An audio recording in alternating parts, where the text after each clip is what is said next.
আল্লাহ পাক ওদেরকে হেদায়েত দান করুন।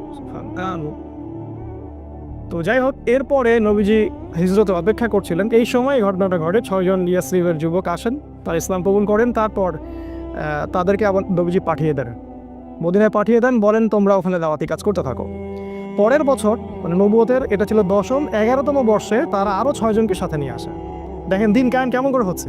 প্রথমে গোপন দাওয়াত, তারপরে প্রকাশ্য দাওয়াত, তারপরে একদম যখন আমাদের জনগণ বেশি হয়ে গেল, মানে বড় বড় নেতা খেতা মানুষ টাইপের সবাই আমাদের দলে চলে আসলো, তখন আমরা আরও মানে কি বলবো ফ্রিকোয়েন্সির সাথে দাওয়াত দেওয়া শুরু করলাম, এবং যত ফ্রিকোয়েন্ট দাওয়াত হবে তত নির্যাতন বেশি হবে। এটাই সুন্নাহ।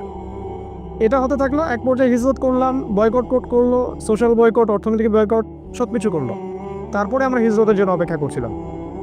এই 12 জন, এই পরের বছর আরও 6 জন, 6 যোগ 6 মোট 12 জনকে তারা নিয়ে আসলেন। এই 12 জনের সাথে নবী সাল্লাল্লাহু আলাইহি ওয়াসাল্লাম একজন সাহাবীকে মদিনায় পাঠালেন।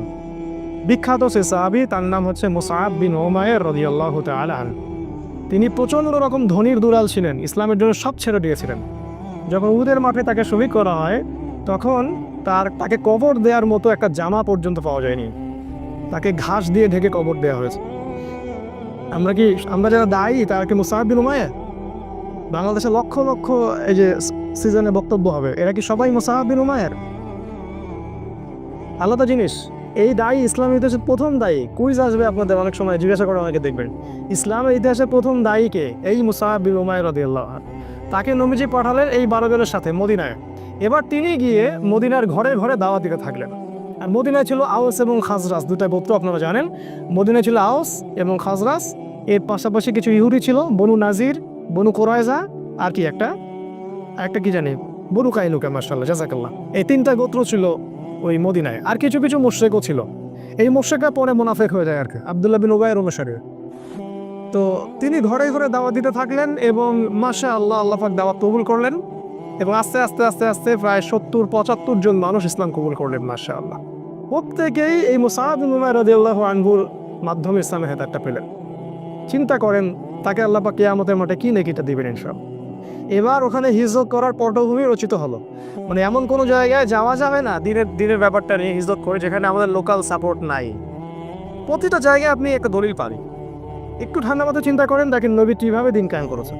ওখানে লোকাল সাপোর্ট পেলাম, আউস এবং খাজরাজ তারা ইসলাম কবুল করলো। এবার নবুয়তের 13তম বর্ষে এই 73 জন পুরুষ আর 2 জন নারী।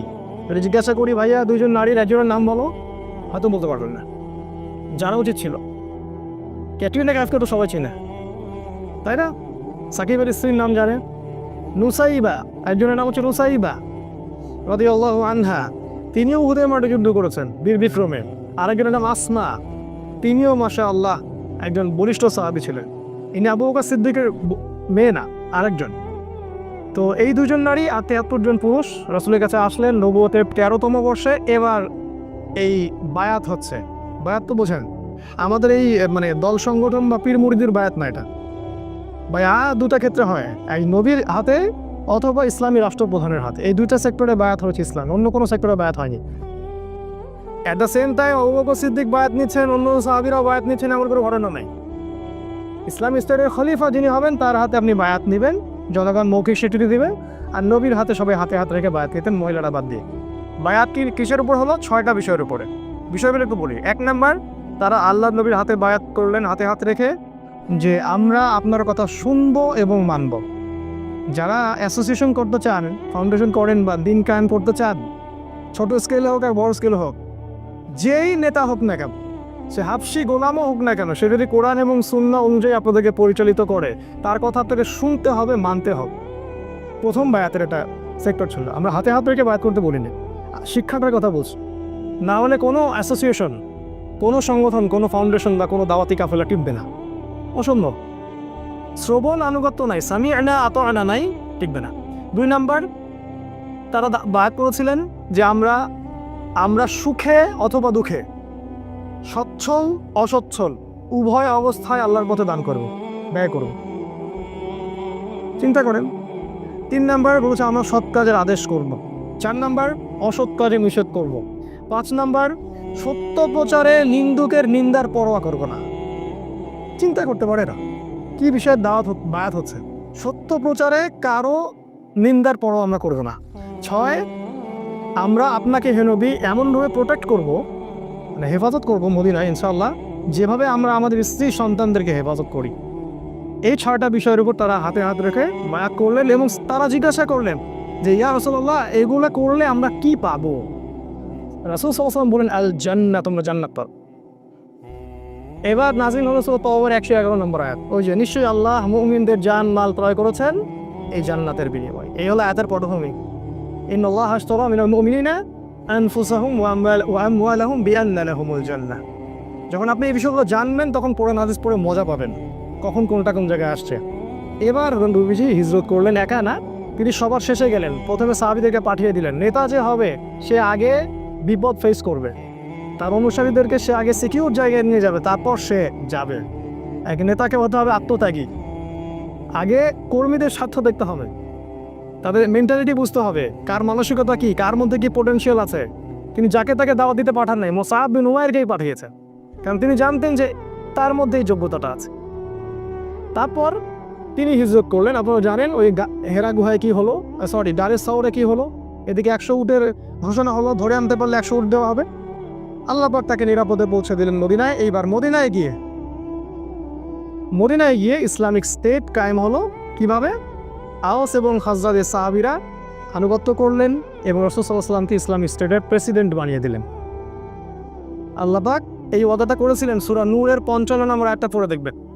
আল্লাহ পাক আগেই বলেছিলেন যে ওয়া'আদাল্লাহুল্লাযীনা আমানু ওয়া আমিলুস সলিহাতি লা ইস্তাখলিফান্নাকুম ফিল আরদ কামা ইস্তাখলাফাল্লাযীনা মিন ক্বাবলিকুম। আয়াতটা শুনেন। আল্লাহ পাক বলছেন, নিশ্চয়ই আল্লাহ ওয়াদা করেছেন যারা ঈমানদার এবং যারা সৎ আমল করে যে আল্লাহ পাক তাদেরকে অবশ্যই খেলাফত দান করবেন। সূরা নূরে আছে 55 নম্বর আয়াত। খেলাফত পাওয়ার শর্ত এটা, আপনাকে ঈমানদার হতে প্রকৃত আমল সলেহ করতে হবে। একটা বড়, শেষের দিকে আরো 2টা শর্ত আছে। 1, আল্লাহর সাথে শিরিক করা যাবে না। আর 2 নম্বর, আল্লাহ যখন ক্ষমতা দিবে তখন ইনসাফ ছাড়া অন্য কোনো দুর্নীতি করা যাবে না, তাহলে শক্তি নষ্ট হয়ে যাবে, খেলাফত চলে যাবে, যেটা হয়েছে এখন আমাদের। খেলাফা কায়েম হয়ে গেল এবং ওখানে ইহুদিদের সাথে একটা চুক্তি হলো। আওস খাজরাজ ইহুদির সবার সাথে একটা চুক্তি হলো, কারণ ওরা ইসলামিক স্টেটের মধ্যে চলে আসনা। ওরা পছন্দ করেনি নবীকে, তারপরেও তাদেরকে সেখানে থাকতে তারা বাধ্য হলো। এবং মুশরিক যারা ছিল ওখানকার, তারা মুনাফিক হয়ে আব্দুল্লাহ বিন উবাইয়ের নেতৃত্বে ইসলামের শত্রুতা করতে থাকলো। তারা বাহ্যিকভাবে ইসলাম কবুল করলো ঠিকই, কিন্তু অভ্যন্তরীণ দিক থেকে তারা ইসলামকে পছন্দ করেনি। আর আমাদের নবী এই সনদটার নাম দিয়েছিলেন মদিনা সনদ। আজকে যদি প্রতিটা মুসলিম দেশ, অ্যাটলিস্ট মুসলিম দেশ মদিনা সনদ অনুযায়ী চলতো, তাহলে আমাদের সমাজের অবস্থা আজকে এমন হতো না। মুখে খালি বলি আমরা মদিনা সনদ, কোনো মদিনা সনদের এগুলো বাস্তবায়ন, সবই বোগাস, আইওয়াশ, খালি মানুষকে ধোকা দেওয়া। এরপর কি হলো? এরপরে আমরা কিন্তু দেখেন স্টেট পেলাম। দেখেন ইসলামিক আইন বাস্তবায়ন তখন হলো যখন আমরা স্টেট পেলাম। তারপরে মক্কায় কোনো ইসলামিক আইন বাস্তবায়ন করলেন না নবীজি। মক্কায় যখন সাহাবীদেরকে নির্যাতন করা হচ্ছিল, সাহাবীরা বলছিলেন আমাদেরকে যুদ্ধের অনুমতি দেন ইয়া রাসূলুল্লাহ, আমরা আল্লাহর পথে যুদ্ধ করবো এই মুশরিকদের বিরুদ্ধে। আমাদের নবীজি কিন্তু বলছেন সবর করো, ইসবির ইয়া আলা ইয়াসির ইন্নামা ওয়াইদাকুমুল জান্নাত, তোমরা ধৈর্য ধরো, তোমাদের জন্য জান্নাত আছে। ওই সময় ধৈর্যটাই ছিল আমাদের জিহাদ, কারণ মক্কায় আমাদের এরকম পরিবেশ ছিল না। কখন কি করতে হবে দিন কায়েমের ক্ষেত্রে বুঝতে হবে। মদিনায় গিয়ে আমরা পেলাম ইসলামিক স্টেট, আমাদের সার্বভৌমত্ব, মদিনা চুক্তি হয়ে গেল। এবার আমরা ইকোনমির দিকে ফোকাস করলাম, অর্থনীতি শক্তিশালী করা শুরু করলো, সামরিক প্রশিক্ষণ দেওয়া শুরু করলো, সাহাবীরা অস্ত্রশস্ত্র বানানো শুরু করলেন, একদম কূটনৈতিক তৎপরতা শুরু হলো এবং সারিয়া অভিযান শুরু। আজকে ওই গোত্রে তো কালকে ওই গোত্রে, কারণ আমাদের মিলিটারি পাওয়ার আছে এখন আমরা ফোর্সফুলি অন্য গোত্রে যাচ্ছি এবং ইহুদিকে ইসলামের দাওয়া দিচ্ছি। কোনো কোনো ক্ষেত্রে ওরা যদি অন্যায় করে আমাদের বিরুদ্ধে, আমরা ওখানে অস্ত্র দিয়ে প্রতিবাদ করছি। এক পর্যায়ে মুশরিকরা মক্কার, তারা যখন বদর প্রান্তে আসলো, তখন আমরা ওখানে গেলাম। আমরা আক্রমণ করিনি বদরে। তোমরা যারা ইসলামকে জঙ্গিবাদের আর এই যে সন্ত্রাসের ধর্ম বানিয়েছো মিডিয়ার মাধ্যমে, তোমাদের মতো ছোট লোক এই পৃথিবীতে কারণ নাই, এদের মতো বড় মিথ্যাবাদী এই পৃথিবীতে কারণ কেউ নাই। বদরে ওরা আক্রমণ করেছিল, আমরা ডিফেন্ড করেছি প্রথম, এবং ওদের সৈন্য সংখ্যা ছিল 1000, আমাদের মাত্র 300 জন। ওদের 70টা উট, এতগুলা ঘোড়া, আমাদের মাত্র 2টা ঘোড়া। অসম যুদ্ধ, কোনো ক্যালকুলেশনই মিলবে না যুদ্ধ। তারপর আল্লাহ পাক ওই যুদ্ধে আমাদেরকে বিজয় দান করলেন। যুদ্ধের ঘটনা অনেক ডিটেলস আজকে বলার সময় নাই, এতটুকু বলছি, ওই যুদ্ধে আল্লাহ পাক ফেরেশতাদেরকে দিয়ে আমাদেরকে সহযোগিতা করেছে। যদি আজও সেই ঈমান, সেই আমল, সেই তাকওয়া থাকে, সেই ইসলাম থাকে, আজকে আল্লাহ পাক ফেরেশতাকে নামায় আমাদেরকে হেল্প করতে পারেন ইনশাআল্লাহ। এবং সেটা হচ্ছে পৃথিবীতে দেখবেন বিভিন্ন জায়গায় অনেক মুসলিম ভাই যারা দীর্ঘদিন ধরে এই কুফার এই ফাসেকা জালেমদের বিরুদ্ধে দাঁড়িয়ে আছে, আপনি দেখবেন তাদের হাতে এমন কোনো অস্ত্রশস্ত্র নাই, কিন্তু তারপরেও বড় বড় কড়া শক্তিরা ওদের সামনে মাথা নত করতে বাধ্য হচ্ছে। দেখছি না আমরা একটা ভিডিওর মাধ্যমে। এখন আল্লাহ পাক সাহায্য করেন। আল্লাহ পাক সূরা আনআমে সূরা আনফালের মধ্যে বলেছেন যে আল্লাহ পাক প্রায় 5,000-3,000 ফেরেশতা আল্লাহ পাক পাঠিয়ে দিয়েছিলেন সেদিন মুসলিমদের সহযোগিতা করার জন্য। আল্লাহ পাক চাইলে আরও 1,000 পাঠাতে পারতেন। আল্লাহ বলেছেন এই কথাগুলো। বদরে জিতলাম আমরা, এবং শোচনীয় পরাজয় ওদের। 70টা বড় বড় নেতাকে শেষ করে দেওয়া হোক, একটাকেও বাকি রাখা হয়নি। আর বলে দেই, এই মক্কায় কিন্তু নবীজি এদের নাম ধরে ধরে বদদোয়া করেছিলেন। আপনারা তো জানেন, মক্কায় নবীজি এদের নাম ধরে ধরে বদদোয়া করেছেন, আল্লাহ একে দেখে নিও, একে দেখে নিও, একে দেখে নিও। তাই আজকে যারা ইসলামের বিরুদ্ধে শত্রুতা করছেন বা আলিম ওলামাদেরকে ঢুকাচ্ছেন ভিতরে, তাদের বদদোয়া খুব খারাপ জিনিস। এই বদদোয়া থেকে বেঁচে থাকবেন। আপনার মসনদ বুড়া করে হয়ে যাবে বদদোয়া। আপনাদের মসনদ অহংকারে, এই যে জুলুমের ভিত্তিতে গড়া এই সাম্রাজ্য একটা বদদোয়া চুরমার হয়ে ইনশাআল্লাহ। আলেম ওলামাকে এভাবে কষ্ট দিবেন না। আজকে এগুলো বলার কেউ নাই, বলতে হচ্ছে আমাদেরকে। নবী সাল্লাল্লাহু আলাইহি ওয়াসাল্লাম নাম ধরে ধরে দোয়া করেছিল, সবগুলো লাশ বদরের কূপে পাওয়া গেছে। আপনারা জানেন, ছোট ছোট কচি কাঁচা সাহাবী, বয়স 12, 13, 14, এরা আবু জেহেলের গলা কেটে হত্যা করেছে। আব্দুল্লাহ বিন মাসউদ তার গলাটা নিয়ে এসে রসুলের সামনে দিয়ে দিয়েছে, এই যে আবু জেহেলের মাথা শেষ, সব বড়াই দম্ভ শেষ, জাহান্নামে চলে গেল। এর পরের বছর তারা উহুদে আসলো প্রতিশোধ নিতে। এবারও আমরা যুদ্ধে জিতছিলাম, গুটিয়ে নিচ্ছে আমি। এবারও কিন্তু আমরা যুদ্ধে প্রায় জিতেই গিয়েছিলাম। নবীজি বলেছিলেন, এই পাহাড় থেকে তোমরা 50 জন নামবে না।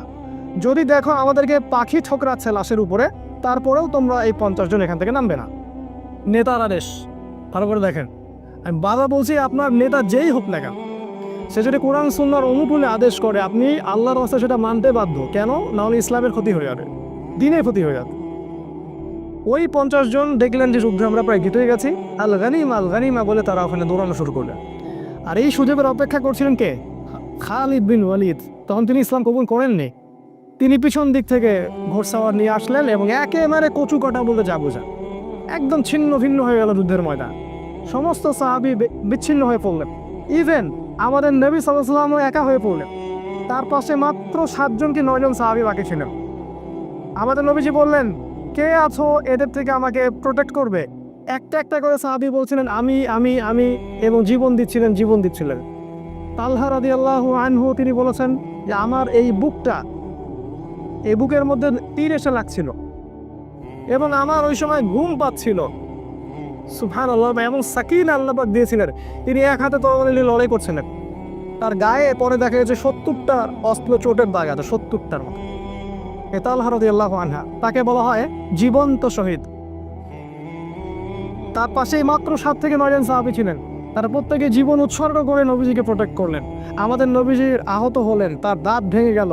এইখানে এই ডান চোয়ালের ভিতরে কড়া আছে না, লৌহ গরমের কড়া, এটা ঢুকে চলে গেছিল ভিতরে। 3 জনের নাম আজকে বলতেছি না, সময় কম, সময় লেগে যাবে। এই 3 জন নবীকে আক্রমণ করেছিল আর কি। ইবনু কামিয়া একজনের নাম, একজন সাদ ইবনে আবি ওয়াক্কাসের ভাই, এরা মিলে নবীকে আক্রমণ করেছিল। তো নবীজি রক্তাক্ত হলেন, আহত হলেন, এবং সাহাবীরা প্রায় 70 জন সাহাবী শহীদ হয়ে গেল। তার মধ্যে বিখ্যাত সাহাবী হামজা রাদিয়াল্লাহু আনহু ছিলেন, যাকে বর্ষা নিক্ষেপ করে হত্যা করা হয়। এই মুসআব বিন উমাইর রাদিয়াল্লাহু আনহুও শহীদ হয়ে গেলেন। এগুলো বলা আমার খুব পিপাসা ছিল, ইনশাল্লাহ পরে এক সময় হবে। যে এই সাহাবীর ডান হাত কেটে ফেলা হয়, ডান হাত দিয়ে অস্ত্র চালাচ্ছিলেন, ডান হাত কেটে ফেলা হয় অস্ত্রের আঘাতে। তারপর বাঁ হাত দিয়ে তরোয়াল চালাচ্ছিলেন।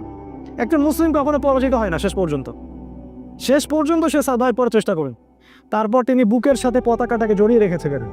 এই অবস্থায় তাকে দ্বিখণ্ডিত করে হত্যা করা হয়। এই হলো মুসআব বিন উমাইর রাদিয়াল্লাহু। এরকম অসংখ্য সাহাবী, 70 জন সাহাবী সেদিন শহীদ হয়ে গেলেন। কেন? ওই যে নেতা আদেশ করেছিলেন, ওখান থেকে নেমো না, যদি আমাদেরকে দেখো পাখি ঠোকরাচ্ছে তাও নেমো। তারা কিন্তু দৌড়ালেন গানিমা, এই ভুলের মাসুল দিতে হলো। এবং সাময়িকভাবে আমরা উহুদ যুদ্ধে কিন্তু মোটামুটি বলা যায় পরাজিত দ্বার প্রান্তে চলে গেলাম। যদিও বা তারপরে ওই সাহাবীদের মাধ্যমে এবং আল্লাহ রাসূল ডাক দিলেন, এই সাহাবীরা তোমরা আমার কাছে চলে আসো। তখন সাহাবীরা যখন তার কাছে আসলেন, নবী সাল্লাল্লাহু আলাইহি ওয়াসাল্লাম আস্তে আস্তে করে উহুদ পাহাড়ের দিকে উঠে গেলেন এবং তাকে সেভ করা হলো। কিন্তু ব্যাপক ক্ষতি হয়ে গেল ইসলামের। 70 জন সাহাবী শহীদ হয়ে গেলেন। এই হলো উহুদ। তারপর আসলো খন্দক। পরের বছর তারা আবার আক্রমণ করলো। এবার তারা ওই ইহুদিদের সাথে চুক্তি করে আক্রমণ করলো। ভিতরের ইহুদি বনু কুরাইজার সাথে চুক্তি করে তারা আক্রমণ করলো। ভিতরেও শত্রু, বাইরেও শত্রু, কি করবে? এখন সালমান আল ফারসি তিনি পরামর্শ দিলেন, ইয়া রাসূলুল্লাহ, সামনে একটা খন্দক করে ফেলেন। এটা হচ্ছে পারস্যের টেকনিক, মানে ওই সময় ইরাক ইরান এই জায়গার টেকনিক, যুদ্ধ টেকনিক, কৌশল। খন্দক থাকলে ওরাও আসতে পারবে না, আমরাও ডিফেন্ড করতে পারবো। আমাদের নবীজি খেয়ে না খেয়ে সেই খন্দক খুঁড়লেন নিজে, খালি পেটে, পেটের মধ্যে পাথর বেঁধে। প্রত্যেক সাহাবীকে 10 হাত করে জায়গা দেওয়া হলো, তোমরা খোঁড়ো। আজকে আমরা যারা দিনের রিপ্রেজেন্টেটিভ আর কি, দিনের জন্য কিছু কিছু কাজ করতে নিজের অপমান মনে হয়, ছোট মনে হয়, তাই না? আমাদের নবীজি নিজে সেখানে খন্দক খুঁড়লেন, এত বড় নেতা হয়েও আজকে আমাদের অপমান ফিল হয় দিনের জন্য কাজ করতে। দিনের কোনো কাজই ছোট না। এবং ওই সময় অনেক মজেজা দেখা গেল, নবীজির বরকতে খাবার বেড়ে গেল, অনেক ঘটনা ঘটেছে। যাই হোক, ওরা আক্রমণ করলো কিন্তু ওরা কিছু করতে পারলো, কারণ খন্দক ছিল। এই প্ল্যানটা খুব মাস্টার প্ল্যান ছিল। এই টেকনিকটা আরবের কেউ তখন দেখে নাই, প্রথম দেখা। আর সালমান আর ফার্সিকে আল্লাহ রাসূল একজন বুকে জড়িয়ে হলেন। তিনি বলেন, সালমান মিন আহলি বাইত, সালমান আজকে থেকে আমার পরিবারের একজন। চিন্তা করছেন, সালমান আমার পরিবারের একজন আজকে থেকে। এই জন্য শিয়ারা তাকে নিয়ে একটু বেশি বাড়াবাড়ি করেন। এই জন্য বুঝবেন, এখন বুঝবেন জিনিসগুলো। তারপরে এবার সেখানে একজন বিখ্যাত সাহাবী ছিলেন, সাদ ইবনে মুআয রাদিয়াল্লাহু আনহু। তার একটা কথা ছিল, এই কথাটা বলে আমি আগাচ্ছি। তিনি বলেছিলেন, ইয়া রাসূলুল্লাহ, আপনি যুদ্ধ করেন, আমরা মুসাকে তার কম যা বলেছিল আমরা কখনো আপনাকে সেটা বলবো না। আপনি যদি আমাদেরকে নিয়ে সমুদ্রে ঝাঁপাতে চান, আমরা আপনার সাথে সমুদ্রেও লাফ দিতে প্রস্তুত আছি। পাবেন এরকম অনুসারী? এখন এরকম মুসলিমদের পাবেন? এই সাদ ইবনে মুআয রাদিয়াল্লাহু আনহুকে এই খন্দকের যুদ্ধে শহীদ করা হয় এবং তিনি দোয়া করেছেন, আল্লাহ, মুশরিকদের সাথে যদি কোনো যুদ্ধ বাকি থাকে আমাকে জীবিত রেখো। তিনি শহীদ হলেন এবং শহীদ হওয়ার আগে বললেন যে আজকের পর থেকে মুশরিকরা আমাদেরকে আর আক্রমণ করবে না। আমি আল্লাহর কাছে দোয়া করেছিলাম, যদি মুশরিকদের সাথে কোনো যুদ্ধ বাকি থাকে আল্লাহ আমাকে আপনি বাঁচিয়ে রাখেন। আজকে আমি শহীদ হচ্ছি, তার মানে এরপর থেকে ইসলাম আরও সামনের দিকে যাবে, আর ওরা আমাদেরকে আক্রমণ করতে পারবে না। এবং তাই হলো। এরপর থেকে তারা আর আমাদেরকে আক্রমণ করতে পারলো না। এরপর থেকে সব কাউন্টার অ্যাটাক শুরু হলো এবং আমরা এবার অফেন্সিভলি অ্যাটাক করা শুরু করলাম। আগে আমরা ডিফেন্স করছিলাম, এবার আমরা অ্যাটাক করা শুরু করলাম। আস্তে আস্তে আরও তো বিভিন্ন গোত্রগুলো আমরা আস্তে আস্তে করতলগত করলাম। এবং 6ষ্ঠ হিজরিতে গিয়ে নবী সাল্লাল্লাহু আলাইহি ওয়াসাল্লাম হুদাই ওই যে ওমরা করতে যেতে চাইলেন, তারা পথ আটকে দিল এবং ওখানে খালিদ বিন ওয়ালিদ অন্যান্য সাহাবী, ওই সময় তারা মানে কুফার ছিলেন, তারা পথ আটকে দিল। সেখানে চুক্তি হলো, হুদাইবিয়ার চুক্তি, 10 বছর আমরা লড়াই করব না, আমাদেরকেও আপনাদের ওখানে গেলে আপনারা ফিরিয়ে দিবেন, আপনাদেরকেও আসলে আমরা ফিরিয়ে দেবো না, ইত্যাদি। সবগুলোতে নবীজি বললেন, ঠিক আছে, তোমরা যা বলবো তাই।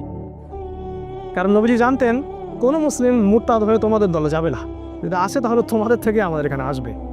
এবং তিনি চাচ্ছিলেন, দেখেন মাস্টার প্ল্যানটা ছিল এই নবীজির মাস্টার প্ল্যান। দিন কায়েম মানে আপনাকে মাস্টার প্ল্যান করতে হবে, একদম বড় প্ল্যান, ছট পোষে আপনাকে প্ল্যান মাফিক।